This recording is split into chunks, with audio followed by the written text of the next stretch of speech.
Hello students, welcome to online classes.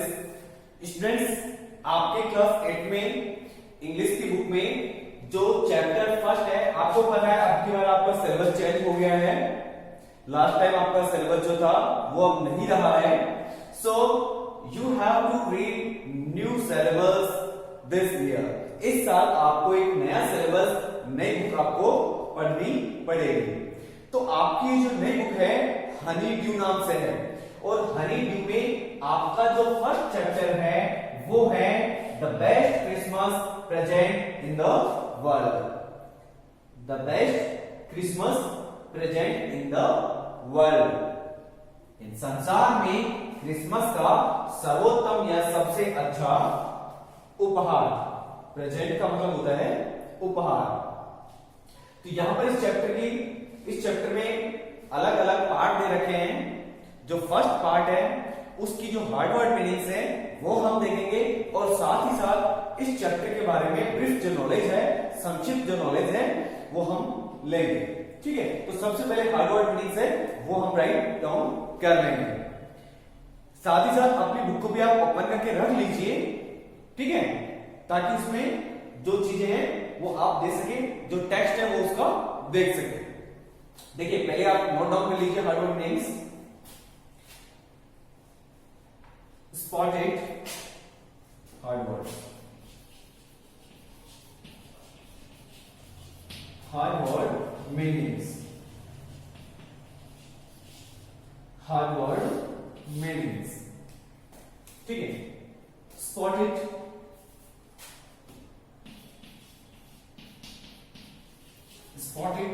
spotted means found, मिला।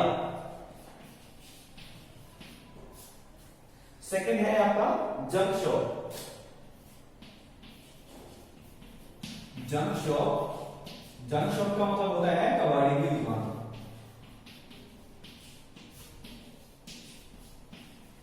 कबाड़ी की दुकान। नेक्स्ट है आपका क्लमसरी।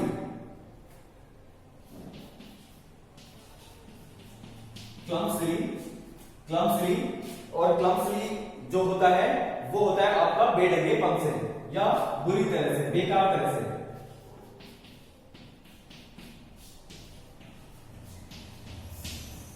ठीक है, नेक्स्ट वर्ड है आपका विनर।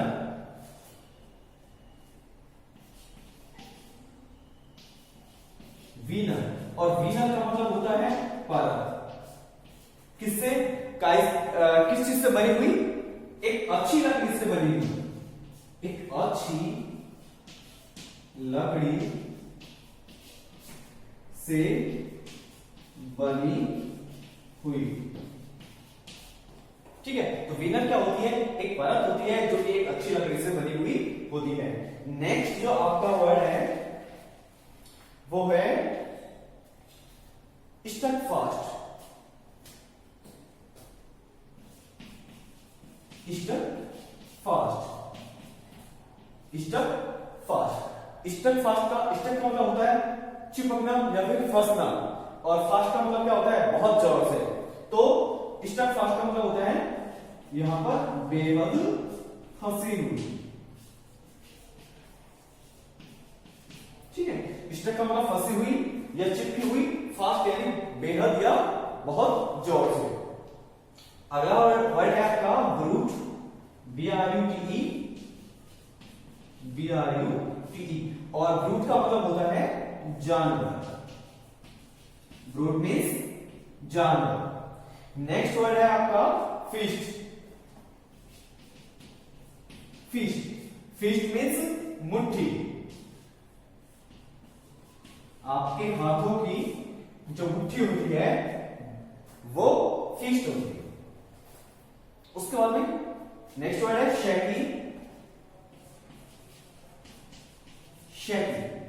शैकी मीन्स हिलते हुए।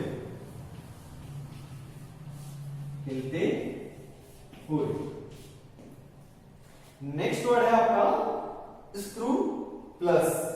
स्क्रू पल्स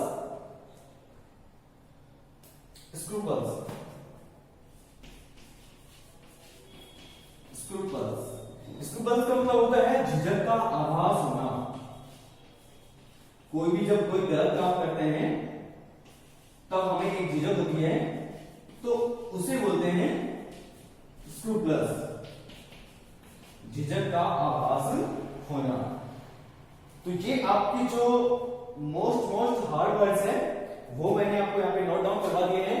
बाकी यदि और जब हम इसके टेक्स्ट को रीड करेंगे, पढ़ेंगे, उसमें जो भी आएंगे उसको हम और नोट कर लेंगे, ठीक है। तो ये आप नोट कर लीजिए और इसके बाद में आपकी जो टेक्स्ट बुक है उसको ओपन कर लीजिए।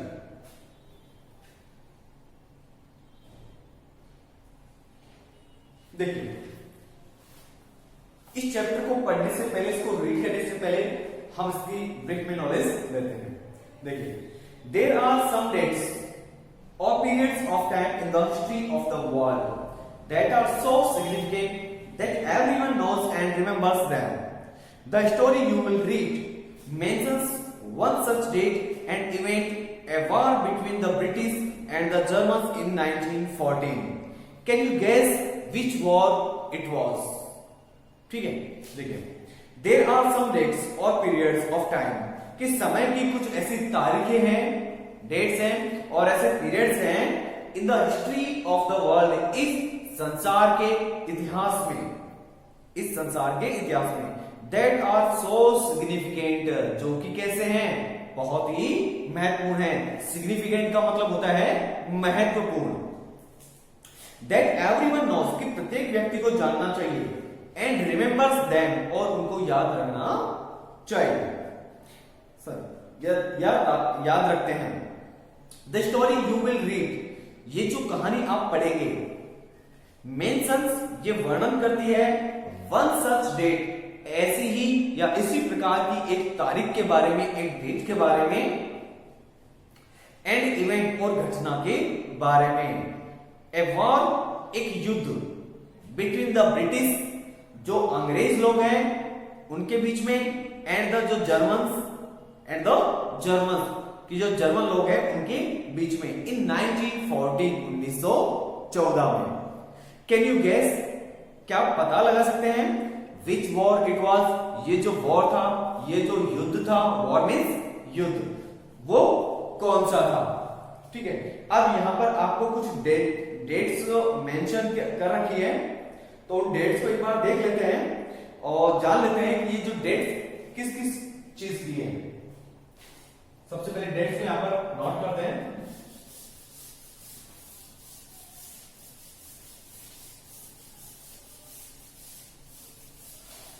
देखिए, look at the board. 4th July 1776. 4th July 1776. Second date दे रखी है आपके यहां पे 17 दिसंबर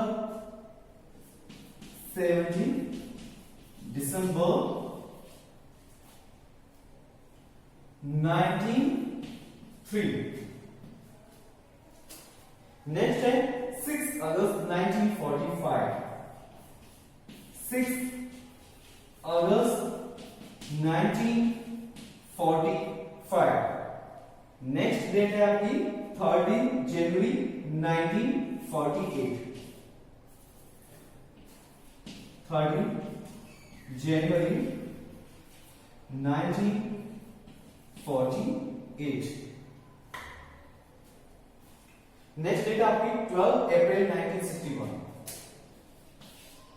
12 अप्रैल 1961।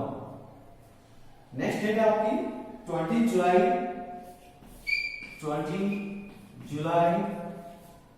1969। 1969, ठीक है। तो ये आपकी कुछ डेट्स हैं, ठीक है। और इन डेट्स को क्या क्या हुआ था, ठीक है, उसके बारे में हम देखते हैं। तो जो आपकी फर्स्ट डेट दे रखी है यहाँ पे 4 जुलाई 1776, इस डेट को क्या हुआ था? इस डेट को अमेरिकन डिक्लेरेशन ऑफ इंडिपेंडेंस, इस दिन अमेरिका की स्वतंत्रता की घोषणा हुई थी। 4 जुलाई 1776 को क्या हुआ था? American declaration of independence, America के स्वतंत्रता की घोषणा हुई थी। फिर नेक्स्ट डेट आपकी 17 दिसंबर 1903, 17 दिसंबर 1930। 17 दिसंबर 1930 को क्या हुआ था? विल्बर एंड ऑर्गले राइट नाम के दो व्यक्ति थे। विल्बर और ऑर्गले राइट नाम के दो व्यक्ति थे। मेड द फर्स्ट फ्लाइट, जिन्होंने सबसे पहले उड़ान भरी थी। Remaining in the air for 12 seconds, और ये लगभग हवा में 12 सेकेंड तक रहे थे। एंड कवरिंग 120 फीट, और लगभग ये 120 फीट की ऊंचाई तक गए थे। तो 17 दिसंबर को क्या हुआ था? विल्बर और ऑर्गले राइट नाम के दो व्यक्ति थे जिन्होंने सबसे पहले हवा में उड़ान भरी थी एक यान में, और वो लगभग 12 सेकेंड तक वहां पर रहे थे और 120 फीट की ऊंचाई तक गए थे। नेक्स्ट थर्ड डेट दे रखी जो आपकी 6 अगस्त 1945। ये जो 6 अगस्त है ये हिरोशिमा डे के नाम से भी जाना जाता है। इस दिन क्या हुआ था? जापान का एक शहर है हिरोशिमा नाम का, वहां पर परमाणु बम, एटम बम गिराया गया था। तो हिरोशिमा डे को मनाया जाता है। N atomic bomb was dropped on Hiroshima in Japan, कि एक परमाणु बम इस हिरोशिमा जो कि जापान का शहर है वहां पर गिराया गया था ऑन दिस डे, इस दिन। नेक्स्ट डे है आपकी 30 जनवरी 1948, 30 जनवरी 1948। तो 30 जनवरी को क्या हुआ था? 30 जनवरी को एसिनेशन ऑफ महात्मा गांधी, महात्मा गांधी जी की क्या हुई थी? हत्या हुई थी, एसिनेशन हुआ था, असैसिनेशन। महात्मा गांधी का एसेसिनेशन हुआ था 30 जनवरी 1948 को। फिर है आपकी नेक्स्ट डेट 12 अप्रैल 1961, 12 अप्रैल 1961 को क्या हुआ था? यूरी गागरिन नाम का जो व्यक्ति था बिकेम द फर्स्ट ह्यूमन, वो पहला ऐसा व्यक्ति था टू ऑर्बिट द अर्थ, जिसने पृथ्वी की परिक्रमा की थी। किसने? यूरी गागरिन ने, 12 अप्रैल 1961 को। ठीक है, उसके बाद में नेक्स्ट डेट आपकी 20 जुलाई 1969, 20 जुलाई 1969 को क्या हुआ था? नील आर्मस्ट्रॉन्ग जो व्यक्ति था, Neil Armstrong became the first human, ये ऐसे पहले व्यक्ति थे to set foot on the moon, जिन्होंने चंद्रमा पे कदम रखा था। ठीक है, तो ये कुछ इंपोर्टेंट डेट्स दे रखी है। और ये जो आपका चैप्टर है the best Christmas present in the world, तो ये ऐसी ही एक डेट के बारे में, ऐसी एक घटना के बारे में है कि एक बार 1914 में जब ब्रिटिश सैनिक और जर्मन सैनिकों के बीच में युद्ध होता है। ठीक है, इस चैप्टर को हम डिटेल से पढ़ेंगे। आज की क्लास में हम सिर्फ इतना ही देखेंगे, जो हार्डवर्ड मीनिंग्स जो मैंने आपको बताए उनको देखेंगे, और इसके अलावा जो डेट्स हैं उनको देखेंगे। टेक्स्ट बुक में से टेक्स्ट बुक अगर आपके पास में नहीं है तो जल्दी से जल्दी आप टेक्स्ट बुक ले आइए, और टेक्स्ट बुक को साथ के साथ जैसे जैसे वीडियो में आपको मैं पढ़ा रहा हूं आप उसमें देखिए, वर्ड्स को समझिए, उसका ट्रांसलेशन समझिए, और जो कुछ भी ज्यादा से ज्यादा आप जान सकते हैं, पढ़ सकते हैं, वो पढ़िए। और जो उसके बाद में यदि आपको कुछ नहीं आ रहा है तो आप कमेंट बॉक्स में कमेंट करके मुझसे पूछ सकते हैं। ठीक है, तो आज की क्लास हमारी यहाँ पे कंप्लीट होती है, फिनिश होती है। Thank you.